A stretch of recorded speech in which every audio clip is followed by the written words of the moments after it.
দিনটা ছিল ১৯৪১ সনের সেই ঝড়ো ঝড়ো অথচ মুখ ৭ই আগস্ট, যার বাংলা নাম ২২শে শ্রাবণ।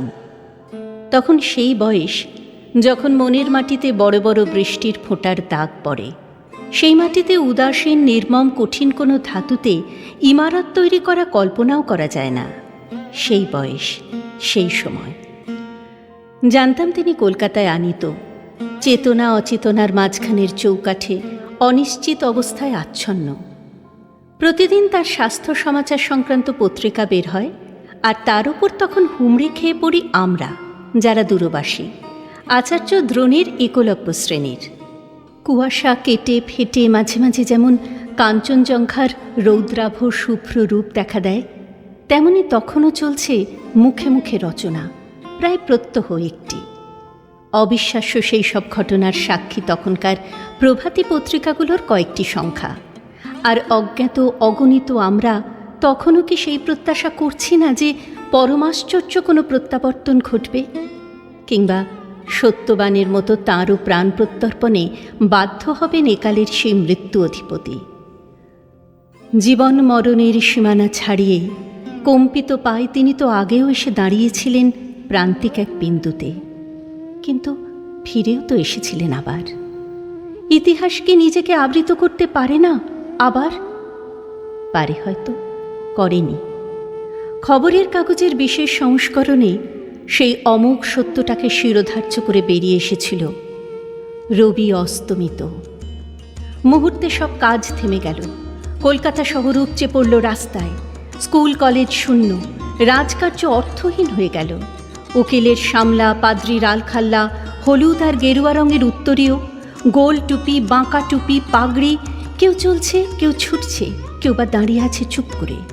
থেকে থেকে ঝাঁকে ঝাঁকে বৃষ্টি তার যাবার পথটা ধুয়ে ধুলিহীন করে দিচ্ছে। ঢেউয়ের পর আসছে ঢেউ, ভেঙে ভেঙে ঢেউ ছড়িয়েও যাচ্ছে। সেই ঢেউয়ের চূড়ায় তলায় ফেনায় ফেনায় মহামান্য নেতা থেকে সামান্য মানুষে মানুষে গড়া জনতা মিলেমিশে একাকার। তারই মধ্যে শয়ান বনস্পতিকে বহন করে নিয়ে গেল একদল লোক। অথবা সবার আগে আগে ওই যে তিনি নিজেই বুঝি চলেছেন, চলে গেলেন। এমন নয় যে অকাল মৃত্যু, এমন নয় যে অপ্রত্যাশিত, তবু সেই মুহূর্তে কঠিন মাটি ফেটে গিয়ে গহ্বর খুলে গেল। রবীন্দ্রনাথ নেই, কে আমাদের ভালোবাসবেন, শাসন করবেন? কাকে আমরা উত্ত্যক্ত করব সেই সব তুচ্ছ দাবি নিয়ে, যা শুধু তাঁরই হাতে রত্ন হয়ে উঠত? স্বদেশের সংকটের সময় কে আমাদের পরামর্শ দেবেন, তর্কযুদ্ধ মিটিয়ে দেবেন কে? জগৎটাকে এনে দেবেন আমাদের দরজায়, আমাদের নবজাত সন্ততির নামকরণ করবেন, আমাদের জীবনে ও প্রতিষ্ঠানগুলিতে অর্পণ করবেন স্বীয় মর্যাদা। এতক্ষণ শক্ত ছিলাম, না পারছি সদ্য সৃষ্ট শূন্যতাকে পূরণ করতে, না আছে শক্তি তবু শূন্য শূন্য নয় বলতে। কিন্তু যেই চোখে পড়ল টেবিলের ওপর রাখা তার সঞ্চয়িতা কাব্য সংকলনটি, সেই মুহূর্তে নিজেকে আর ধরে রাখা গেল না। একটা আঘাত ভিতরটাকে আমূল কাঁপিয়ে দিয়ে গেল, যেন এই দেখাটুকুরই অপেক্ষায় ছিলাম। প্রয়োজন ছিল sweet my child I live for the বলে ভেঙে পড়া জননীর মতো।